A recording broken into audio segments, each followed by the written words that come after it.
Rotary Potentiometer.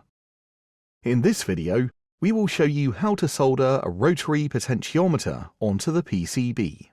Using the instruction manual, identify the correct component that you need to solder. Carefully remove the component or components from the packaging. With this component, the orientation is important. Use the markings on the PCB to ensure you have got it the right way round. The knob should be facing out from the PCB. With this component, you should not bend the legs.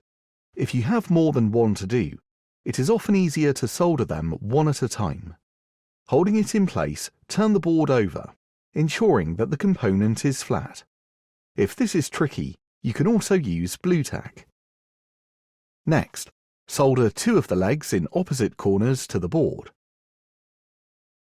Use the soldering video for more information if you need more help. This should hold the component in place.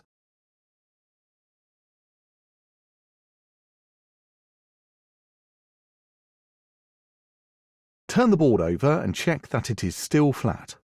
It is difficult to reposition the component once all the legs are soldered, so it is good practice to check.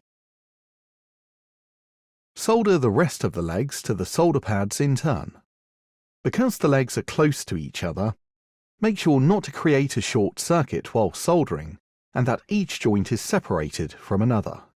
You can use a magnifying glass to check if you are unsure.